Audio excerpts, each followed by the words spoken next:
I now hand the conference over to Mr. Yash Bagri from Britannia Industries Limited. Thank you, and over to you, sir. Thanks, Lizanne. Hi, everyone. This is Yash from the Investor Relations team. First of all, apologies for a couple of minutes delayed start. I welcome you all to the Britannia earnings call to discuss the Q1 21-22 financial results.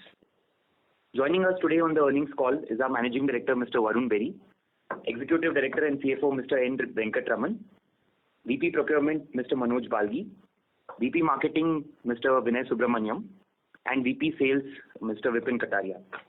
Before I pass it on to Mr. Varun Berry, I would like to draw your attention to the safe harbor statement present in the presentation. Over to Mr. Varun Berry on the remarks on the performance. Good morning, everybody. Sorry for the late start. Some technical glitch.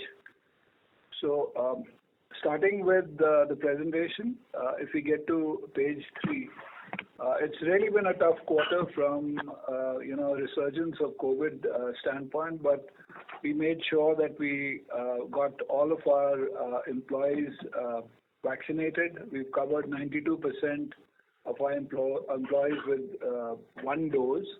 And now that the interval between the two doses is higher, I would think that in the next couple of months, we should be 100% with all our employees. We'd also taken term insurances and hospitalization insurance, which came in very, very handy during this time. It was a very, very vicious resurgence, and we are glad that we are out of that. Moving on to the next page, which gives us, the performance. Now, what we've tried to do is we've looked at it from 3 vectors. So the year-on-year performance is flattish from a revenue perspective. Sequential growth versus Q4 of last year is 10%, and the 24-month growth is 25%. On the operating profit front, the year-on-year growth is -25%, sequential growth is 12%, and the 24-month growth is at 44%. So I would say yes, from a last year perspective, because we'd seen the peak last year in this quarter, and we had all the efficiencies working for us. We were only producing 3 brands, and all our lines were full pelt out on those 3 brands.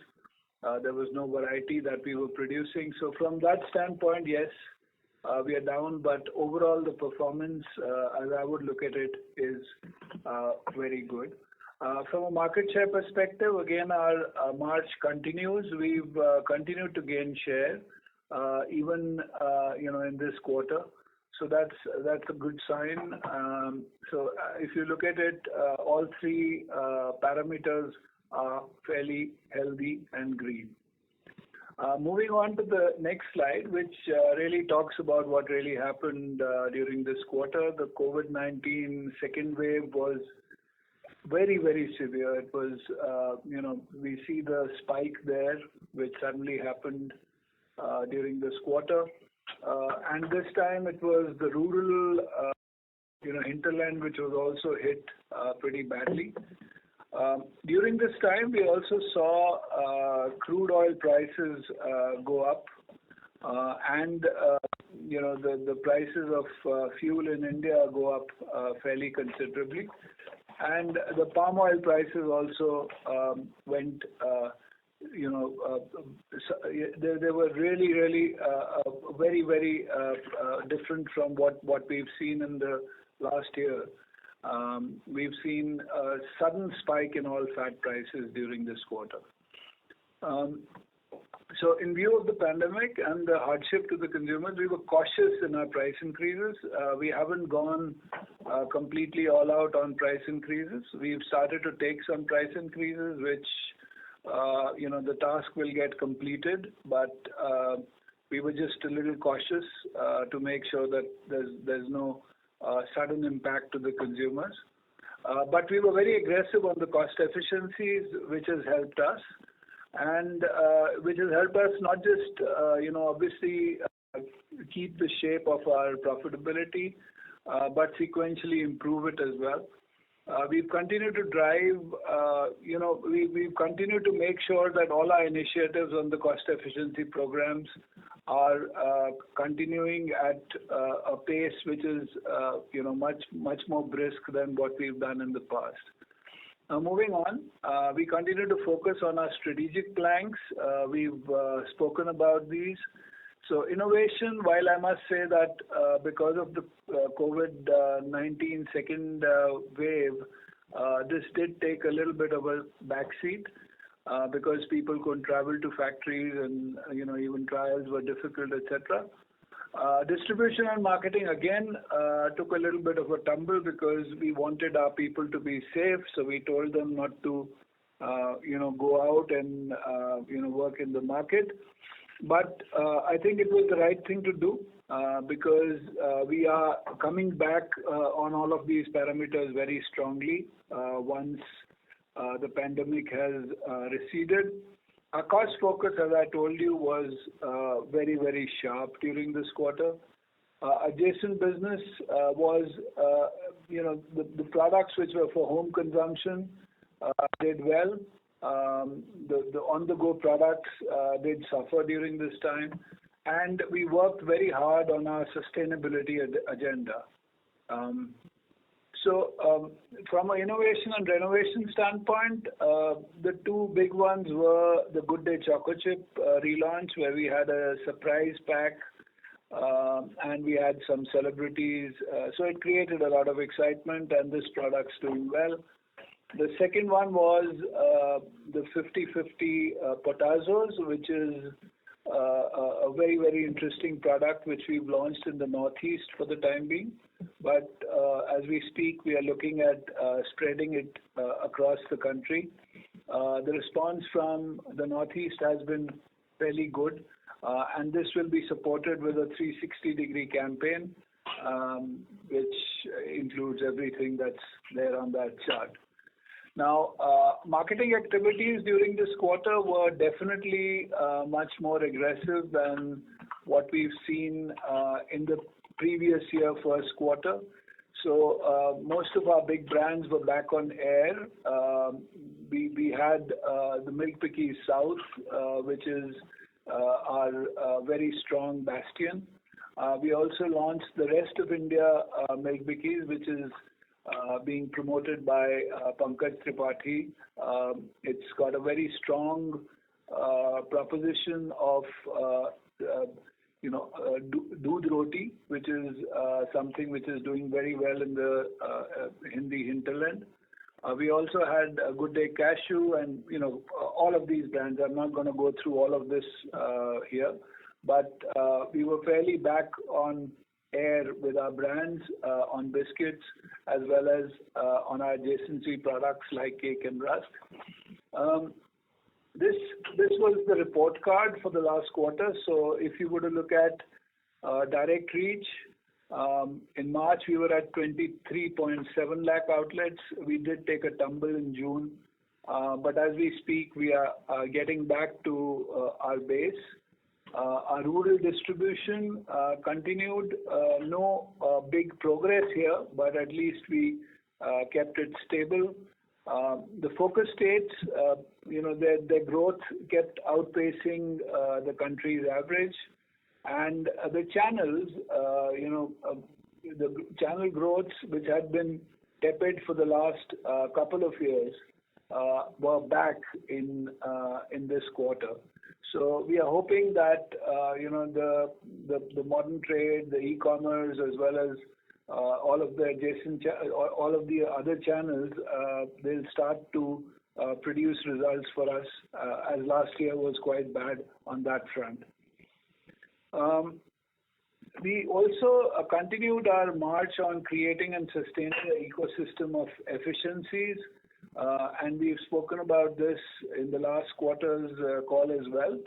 So from a process improvement standpoint, we had the S/4HANA, which had been implemented, Arteria, which is our distribution system, and dealer management system for our distributors, and Ariba, which is the procurement and purchase system.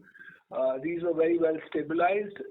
We are looking at making sure that this starts to support our entire business. We've also got the continuous replenishment system working now, and our sales for the month are fairly stable. We used to have, a surge towards the end of the month, earlier, but now we are trying to make sure that it's linear throughout the month. We had a better inventory management system whereby we were able to reduce inventories at the distributors by almost 25%, which helps them in times like this. And from a financial efficiency standpoint, we continued to do what we've done in the past, which was wastage reduction, market returns, as well as from the factory, whatever wastages are there, we kept reducing those. And supply chain efficiencies, while they were not exactly the same as last year, same quarter, because last year was just, with 3 brands, etc. But it continued to be very, very good in the factories as well as in the depots. The adjacent business, we had international, we had a export container availability issue, but we managed. We did see a little bit of a setback because of that. Sailings were delayed for our products. We have done a complete distribution system revamp in Middle East, which is going to have a long-term positive impact on our business. Nepal continued to grow in double digits, and Nepal's been a very good story for us. We continue to gain share as well as we continue to surge as far as revenues and profits are concerned. In the home consumption category, as I said, we fared very well. While On The Go was impacted, we launched flat wafers and the rolls plant, which is going to get commercialized very soon. It's in our Tamil Nadu factory. So we will start producing from that factory in the next couple of months. And our milk collection is about 50,000 a day now as we gear up for the back end for dairy. On a sustainability front, we worked on the 4 factors, which is people, growth, governance, and resources.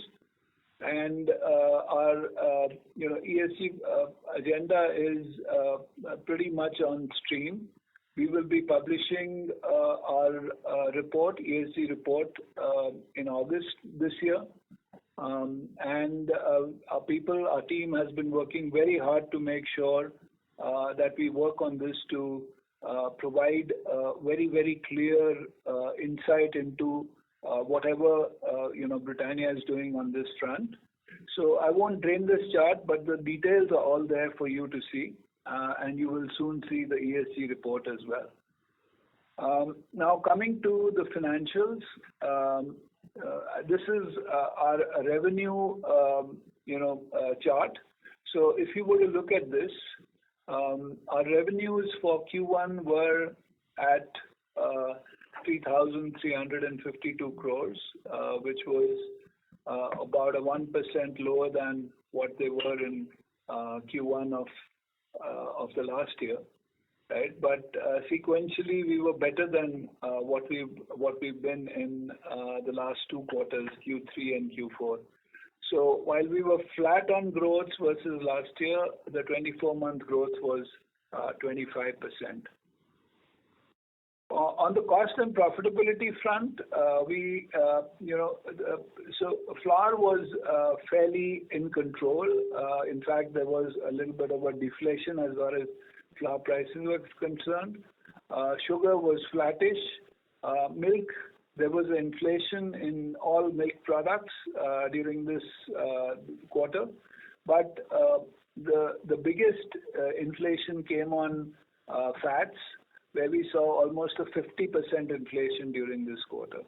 And that did take the overall basket of commodities towards inflationary, trend, which we haven't seen for some time. Next slide. On operating profits, we did better than what we did in Q4. So from 14.9%, we went up to 15.1% this quarter. And even if you were to compare it with Q4 of 1920, we were sequentially better. Obviously, the tall towers that you see in Q1 and Q2 were because of the surge that we saw in our top line, as well as the efficiencies that we got during these quarters because of all of the stuff that we were doing by prioritizing our brands, etc.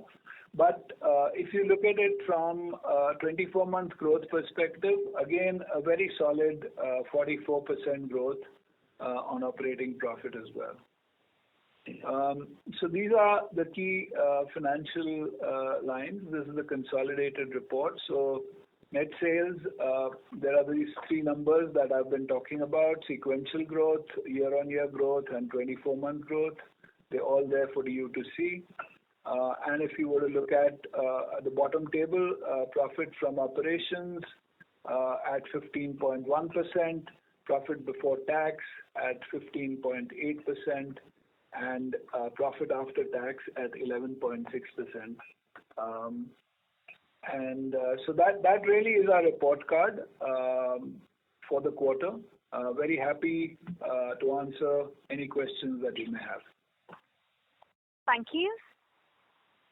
Ladies and gentlemen, we will now begin with the question and answer session. Anyone wishing to ask a question may please press star and 1 on your touch-tone telephone. If you wish to remove yourself from the question queue, you may press star and 2. Participants are requested to use handsets while asking a question.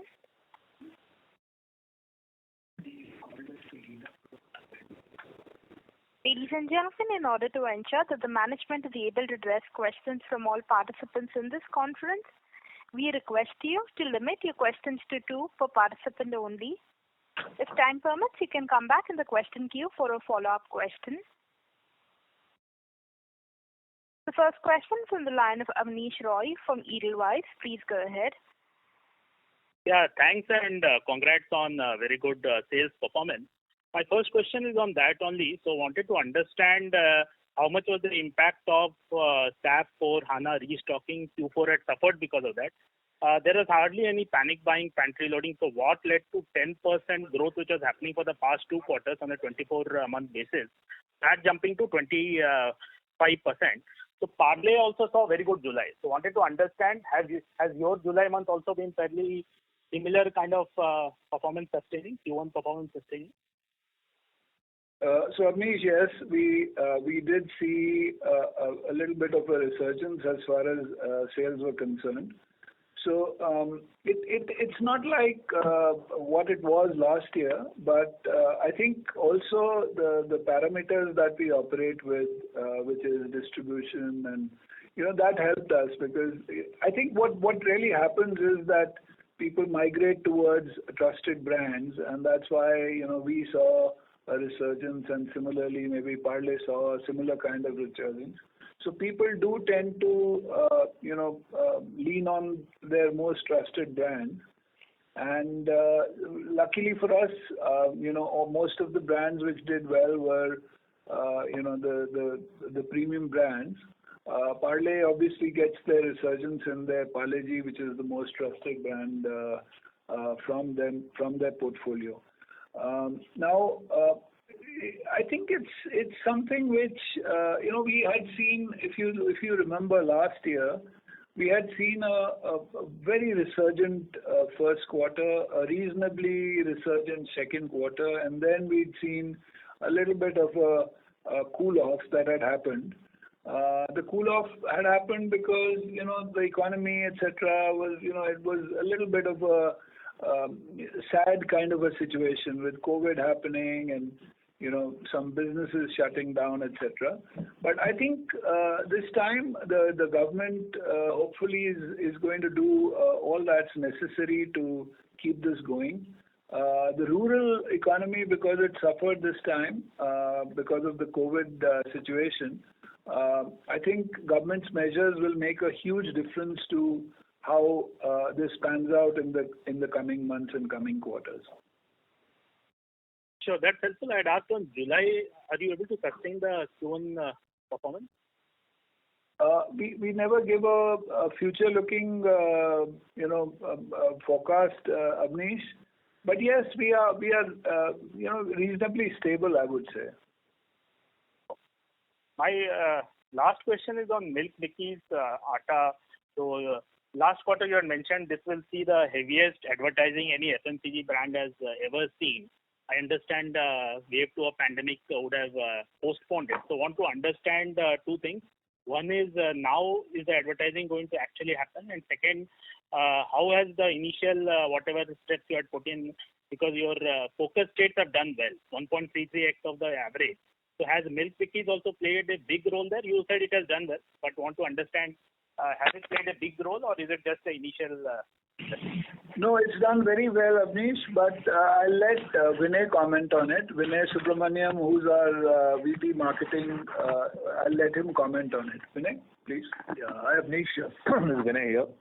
So first of all, we didn't cut back on any advertising on Milk Bikis in West of India. This is one brand that has been advertised very, very regularly since we launched this in the month of April. So we've already done 2 bursts.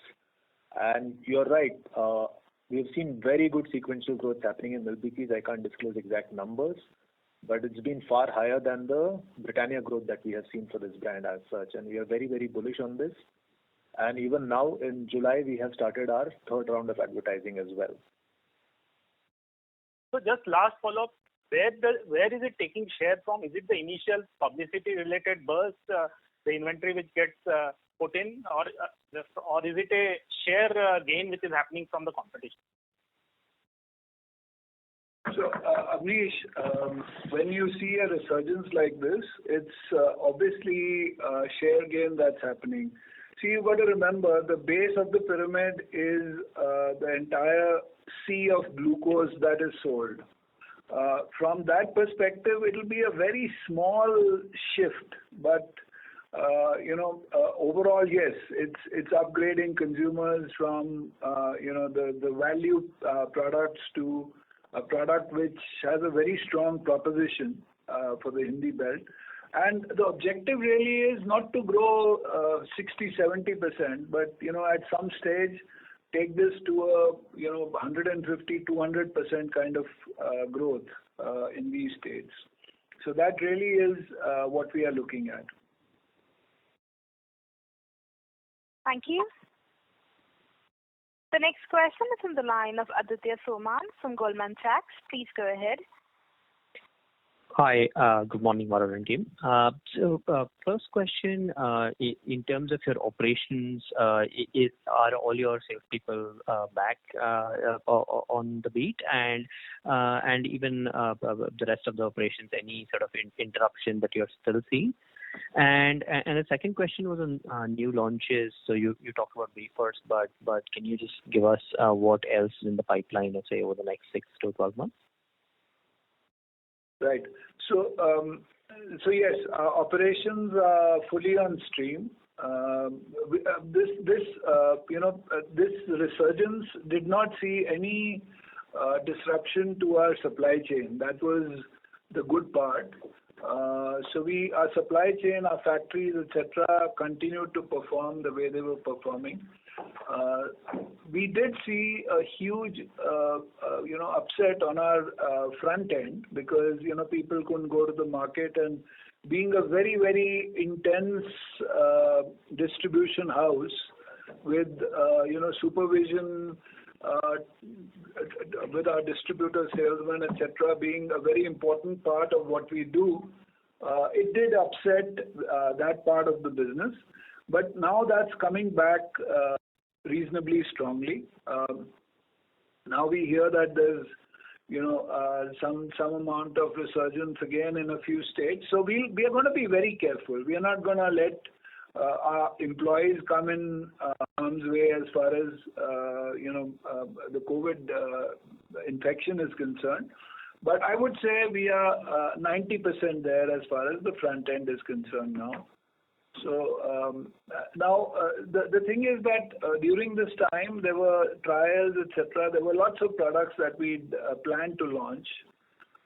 There were lots of health and wellness products that we planned to launch, and we were not able to take trials, etc., because our people couldn't travel to the factories.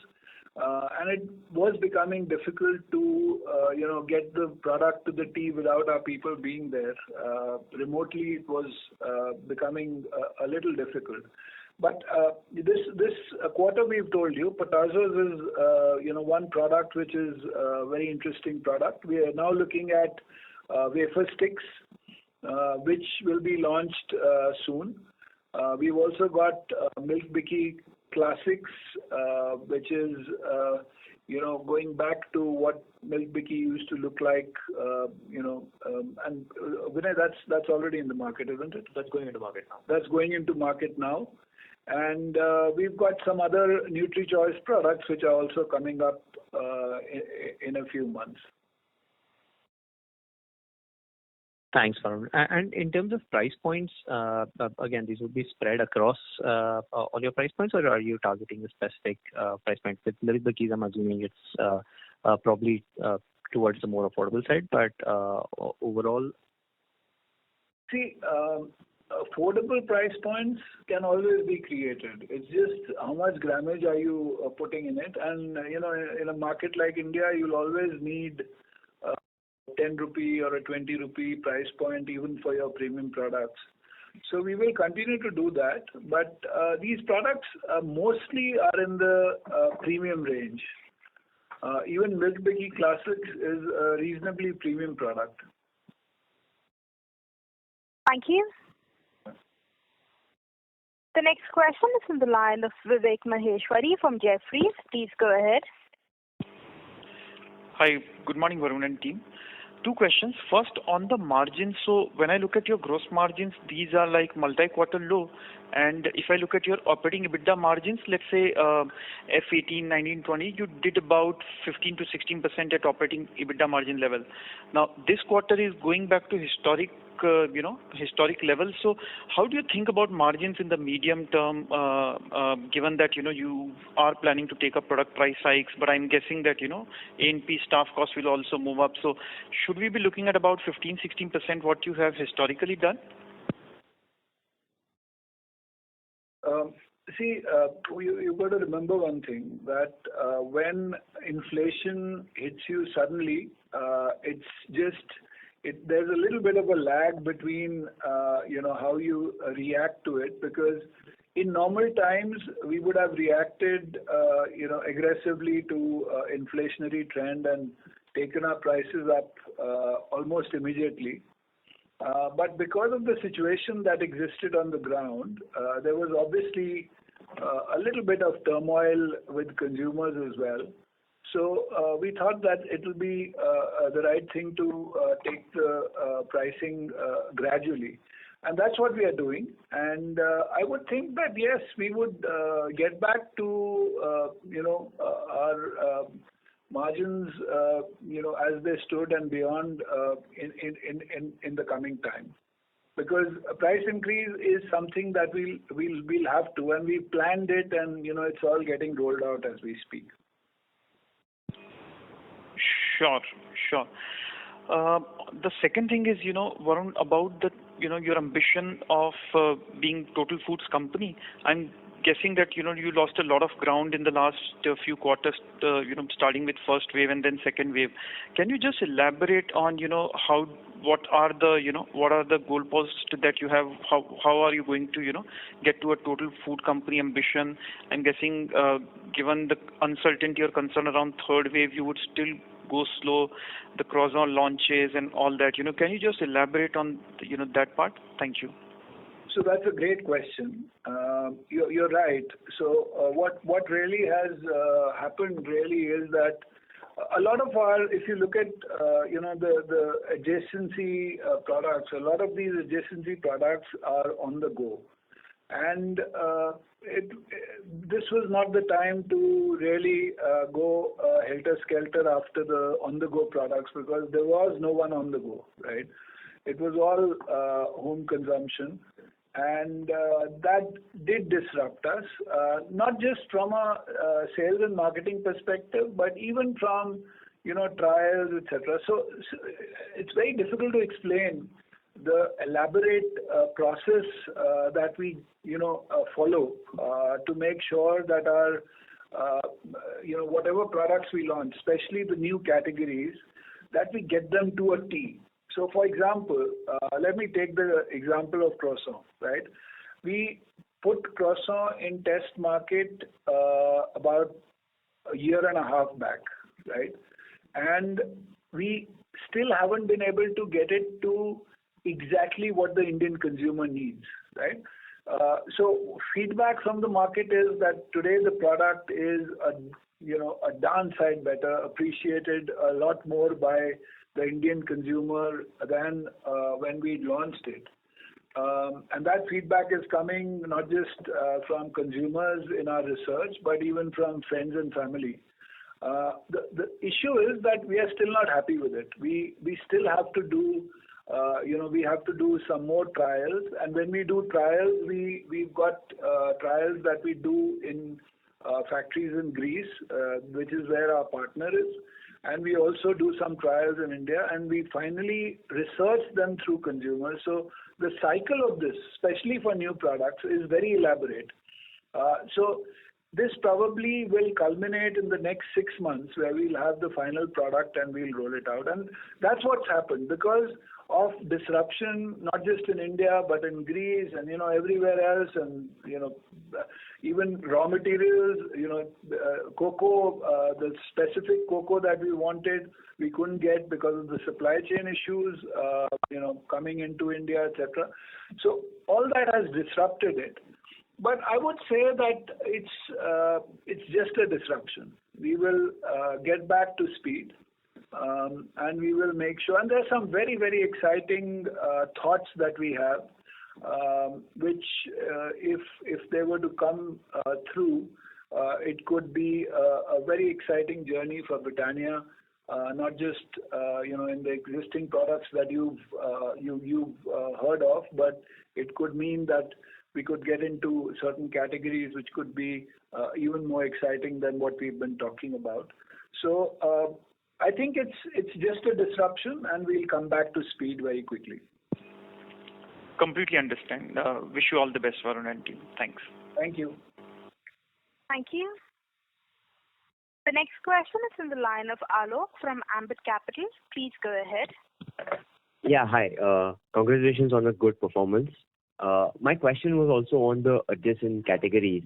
So firstly, I wanted to check, would you be at some point in time looking to disclose the revenue proportion coming from adjacent categories? And can we get a ballpark number at present? So one would be biscuits, adjacent categories, and dairy. So dairy we know 5%, but the adjacent would be what proportion? If at all you can share. The adjacent categories would be at about 2,500 approximately, including all of our products which are outside of biscuits. And yes, about dairy is about 5% of the total mix. Got it. Yeah. Got it. And this 2,500, of course, covers the dairy bit also, right? So we'll back calculate accordingly. Yes. Okay. My second question was on the Ranjangaon plant. So, I believe that, a lot of efforts over the last 2-3 years have been put into the Ranjangaon operationalization.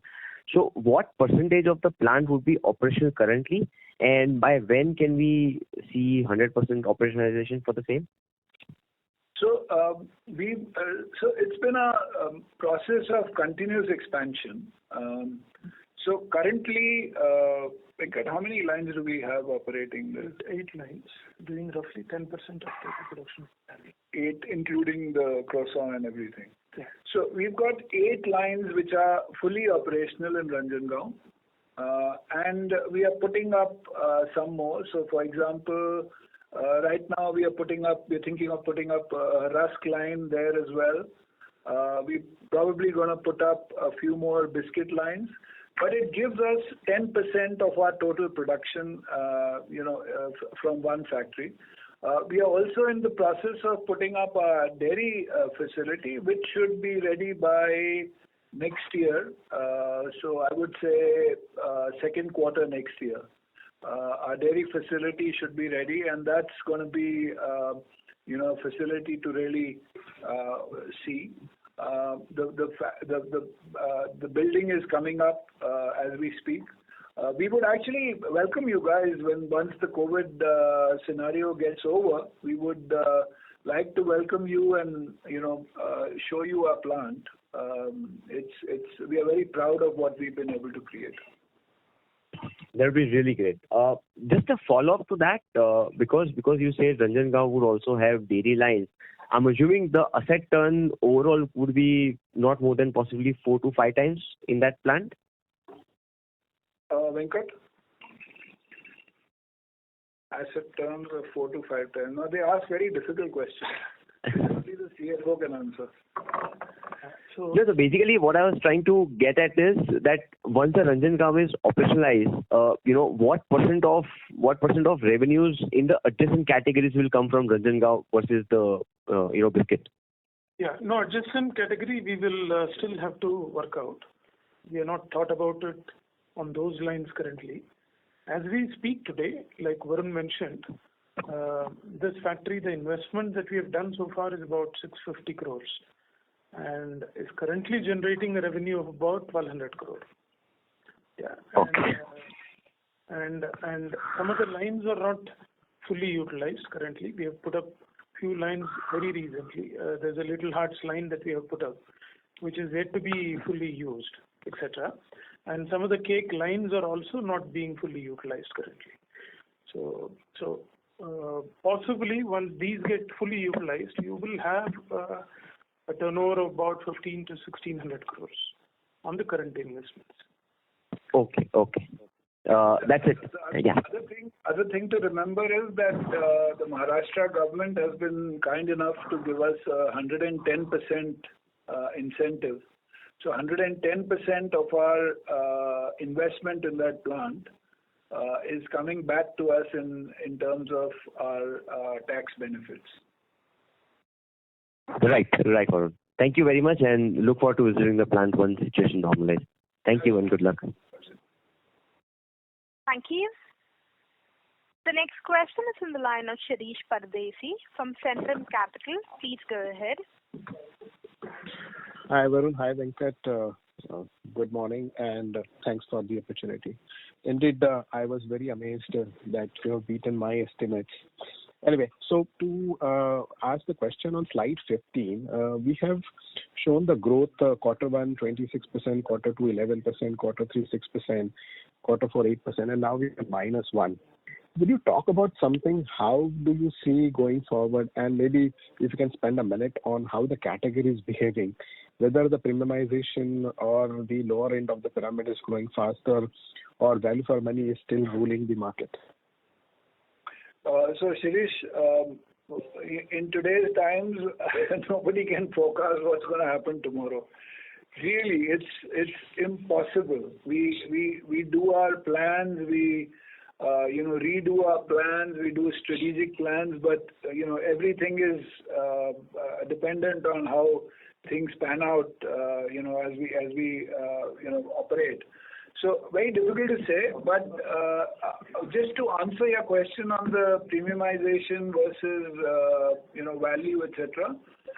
See, we don't have much value in our portfolio, right? We don't sell value products, so even if there's a resurgence, it's a very small percentage of our portfolio.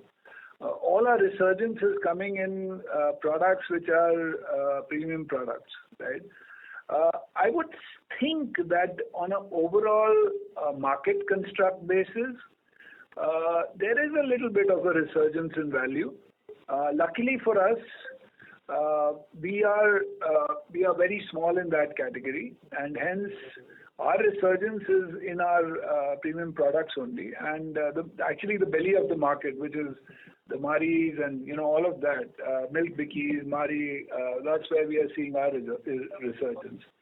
So hopefully we'll keep it that way because we don't plan to make a very big pitch for the value portfolio because the margins there with the current inflation are single digit.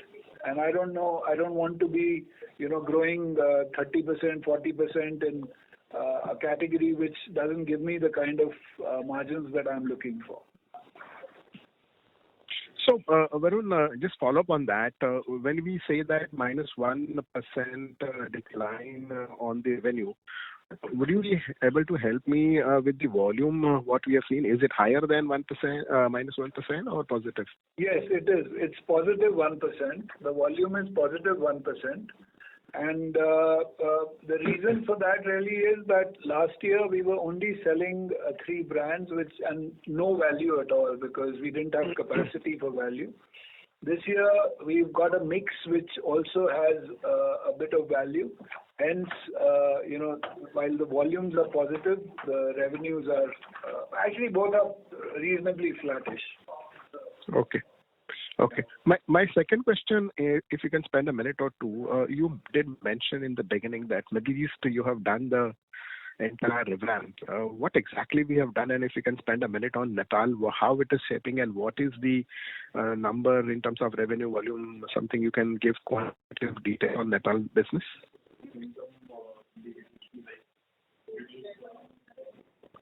Sorry, you're talking about Nepal? I'm talking about international. You mentioned that we have done some revamp in the Middle East in terms of distribution. Okay. So what exactly we have done and about Nepal? Yeah, so on the distributor front, we have changed our distributor. We did a full pitch for us there. It's a very, very solid business. And we were not getting the kind of traction on distribution and in terms of execution with the earlier partner. So we did a pitch. We got a new partner who's very solid, very good on execution, and that changeover has happened. Obviously, there are some disruptions which happen when there is a changeover because you have to take stock from the old distributor, etc. So all that was in process during this quarter. But as we go forward, this is going to be a very, very positive move for our Middle East business. As far as Nepal is concerned, it's as I told you, we've become market leaders, but that's not our only ambition. Our ambition really is to make it into a fairly large and a dominant business. So we are seeing a 26% increase in our revenues there, despite lockdowns and all of that. So we are hoping that whatever we'd envisioned for Nepal will come true as we go forward. Does that answer your question? Thank you very much, and all the best to you. Thank you. Thank you. The next question is from the line of Avi Mehta from Macquarie Group. Please go ahead. Hi, Varun and team. Thanks a lot for this opportunity. I just wanted to understand the medium-term margin better. Now, this year we have moved, last year we moved almost to 19-20% odd levels. This year, obviously, near term, I understand the pricing impact, which will, you will kind of take calibrated price increase. But from a medium-term guidance, should we look at 19-20 as the new level that we would seek to achieve, or is 16-17 that we have historically seen, the level that is the right level to look at, because there was one-offs that happened in that 19-20%? Thank you. So we are in the process of continuous improvement, but not continuous improvement over last year's margins, because those were exceptional margins because of all the efficiencies, etc. But yes, continuous improvement over historical margins is what we would look to achieve. Perfect, sir. Perfect. And so the second bit was from a pricing element, why you have taken lesser interventions in this quarter. Has that in any sense reduced the gap between us and the other players, or was that gap maintained? Gap in what sense? Are you saying that others have taken price and we haven't? Yes, sir. Is there a relative price now? No. We as the market leaders, we are always the first to take price increases. It's the market leaders always has to initiate that. We are not ones who believe in price wars and taking advantage of a situation like this. We believe in taking the price at the right time, and that's what's got the entire industry to a situation where the entire industry is today making a lot more margin than what we've ever made in the past, right? The industry has gotten used to it. We've never taken advantage of anyone else's, situation. We always initiate price increases, and we will continue to do so. Perfect, sir. Perfect. And bookkeeping, if I may, sir, the last, this phantom options, would that in any way change the employee cost outlook, or is this more a restatement of the existing ESOP plan? That's for Venkat. Thanks. That's all from my side. Yeah. So ESOP scheme is being replaced by a stock appreciation scheme, and the terms are going to be similar. So therefore, at the moment, as we speak, on the options that are vesting and are likely to be exercised in this year, we don't see any implications on the P&L. Okay, sir. Thank you very much, sir. Thank you. The next question is from the line of Amnish Agarwal from Prabhudas Lilladher. Please go ahead. Yeah. Hi, sir. Thanks for the opportunity. A couple of questions from my side. First being that, as you said, that the inflation number has been pretty high.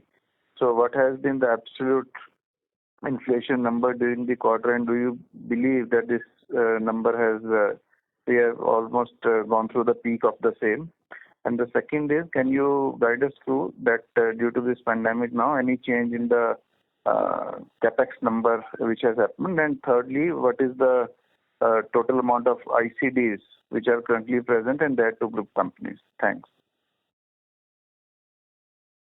So the inflation is north of 6-7% as we stand versus last year. And if you were to take the fuel prices, etc., which hits our supply chain, that will be another 1 or 2%.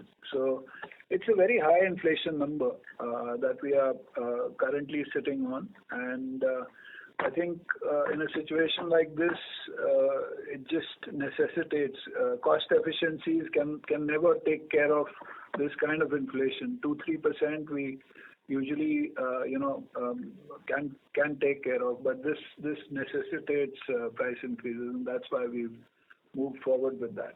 What was your second question? Sorry. Yeah, second question was on Capex and then on the ICDs. So Capex, we know the projects that we are working on. So we've got new plants.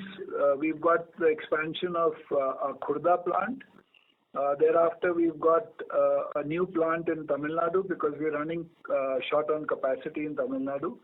And in the north, we've with the resurgence that we have in the Hindi belt, it necessitates a plant in UP. So we've already bought the land in UP, which is in Barabanki, about 30 kilometers from Lucknow, and we will start to execute on that plant as well. We've got a very good incentive from the UP government, so we will start. So those are the projects, and of course our Ranjangaon expansion, which includes the dairy plant. So approximately 130, 140 crores is our Capex for this year, right? Which includes... No, as of now it's 130. Yeah.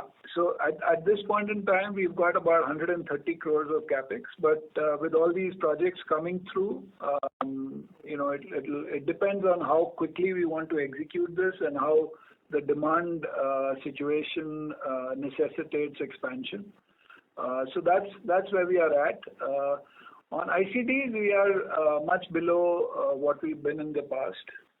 So we stand at about 470 crores currently. Okay, so this 470 crores is to group companies or overall? This is to the two group companies. Okay, and any change since 31st of March? Yes, it's substantially below. So as of March, it was 790, and as of 30th June, it is at 470. Okay, sir. Thanks a lot. Yes. Thank you. The next question is on the line of Chanchal Khandelwal from Aditya Birla Capital.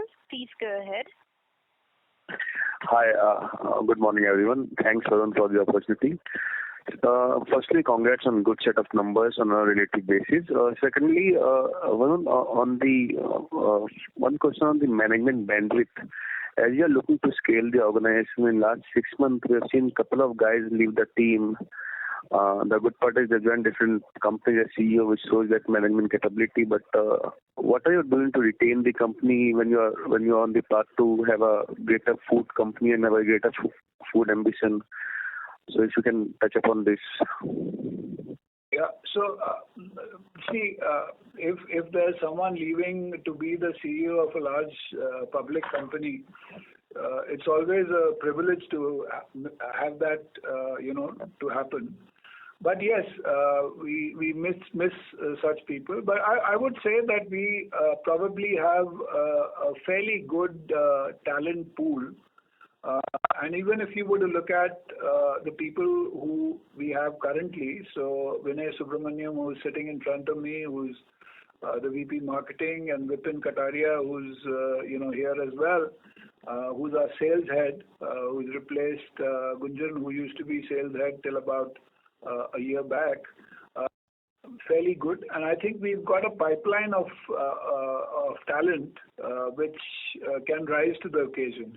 Having said that, the objective is to make sure that we create an environment where people, want to stay for a long haul.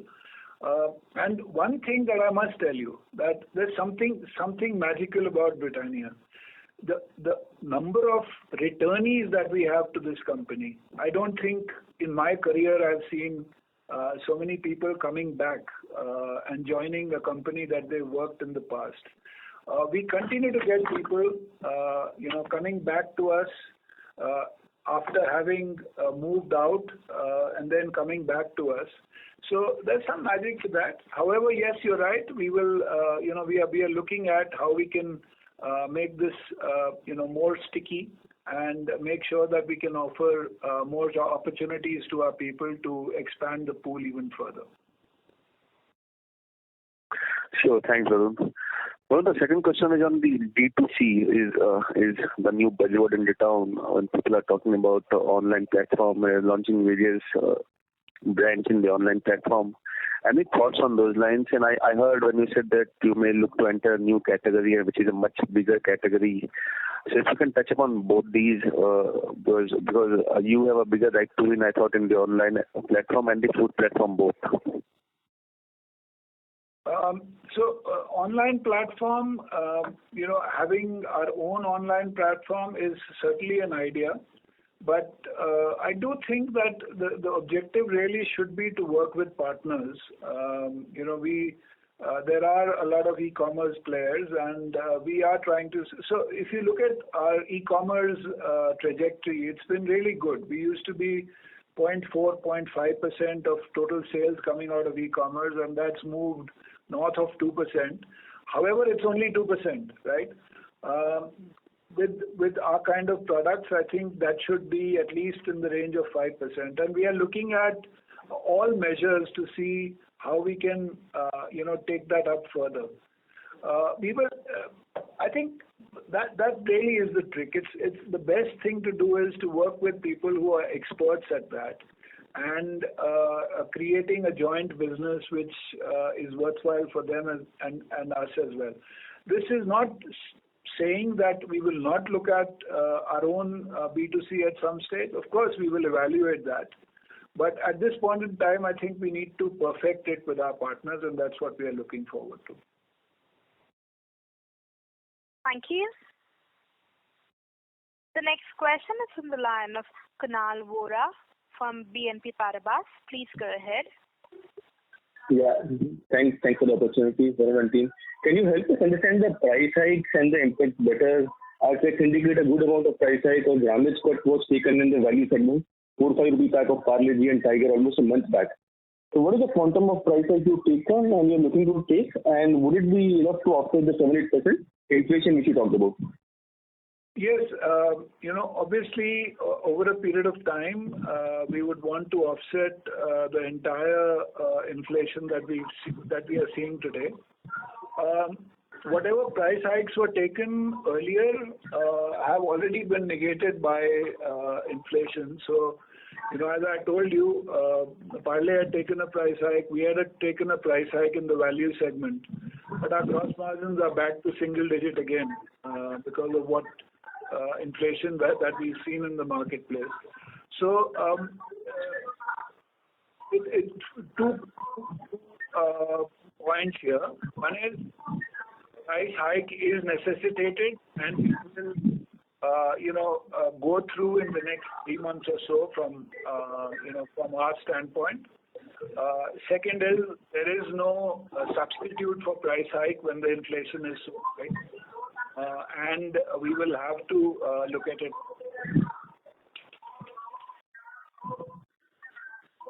Okay. And secondly, last question, any thoughts on the PLI benefits on food processing, and what kind of benefits you would expect from it over the next few years? And also, if you can talk about the international expansion beyond Middle East and Nepal. Yeah. So PLI, we have applied for the incentive under PLI, under the category of ready-to-eat, ready-to-cook category. The incentive that companies are eligible for is about 10% of the incremental sale. This, however, is capped by the total outlay that the government is going to have for this category year on year. It's subject to the overall claims that are going to come in this category. So it is difficult to make an estimate at this point in time, but we have applied for that. And what was your second question? International expansion. Plans for international expansion? Yeah, so as far as international expansion is concerned, I think I spoke in the last meeting as well. So we've commercialized a partner in Egypt who is starting to produce product for us. And just yesterday, actually, we've got the clearance for a partner producing in Uganda as well. So these are two markets in Africa which can give us access to a lot more countries, and we are looking forward to that. We are looking at 1 or 2 other opportunities, and hopefully in the next quarter or so we'll be able to frame those up as well. Okay, that's it from my side. Thank you, sir. Yeah, thanks. Thank you. Ladies and gentlemen, we'll be taking the last question. That is on the line of Mr. Vishal Punmiya from Nirmal Bang Institutional Equities. Please go ahead. Yeah, thank you team for the opportunity. Just one question. In terms of SKU mix, how should things pan out going forward? We have seen large packs being sold in a bigger way in the pandemic period. If you could just compare the current times with FY20, how should the mix pan out, especially in the general trade channel where lower SKUs were of a bigger mix compared to the modern trade channel. So how should that mix pan out over the next few years? This quarter has not been very different from what we've seen historically. Last year we'd seen that trend where we'd seen large packs being consumed a lot more because people were sitting at home. But this quarter was more on historical trends. So every every segment, whether it's family pack or LUPs, etc., have been at the same rate of growth. So let's see how it goes. I do think that evolving times, we've got to watch out very carefully and modify our behavior according to what the consumer wants. With normalcy of modern trade, do you expect this to improve at least in the next 2-3 quarters? Yeah. So if you just see what I had presented in the presentation as well, we are seeing modern trade get back. So the alternate channels, modern trade, e-com, etc. We clubbed it together, and we were showing a 4% downside here, which has now come to a 12% upside versus standard. So hopefully this should come back to normal. So not just modern trade, but also transit clusters, institutions. As companies start to open, as railways start their trains normally, etc., airports, etc. I think all those will come back, and we are hoping that we'll get some upsides from there. Sure, thanks. Just last one question.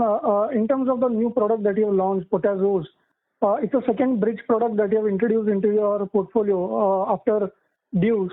What do you see in terms of pricing, in terms of distribution expansion?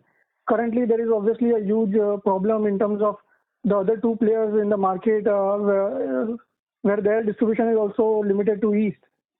Can we basically, from Britannia's perspective, scale that product to other markets in a much faster way? No, absolutely. So there is some technology which is required to produce this product, and we've got that going only in our Northeast plant, but we are getting this ready in another 3 plants across the country, and it should be ready in the next couple of months. So hopefully, in the next 3 or 4 months, we should be able to make this product pan-India. And I do think that it's an exceptional product which can create a lot of excitement with consumers. So we are looking forward to that. Thank you. Ladies and gentlemen, that was our last question. I now hand the conference over to Mr. Yash Dagri for his closing comments. I thank everyone for spending time with us today. We look forward to interacting with you again. Thank you. Ladies and gentlemen, on behalf of Britannia Industries Limited, that concludes this conference call. We thank you for joining us, and you may now disconnect your lines. Thank you.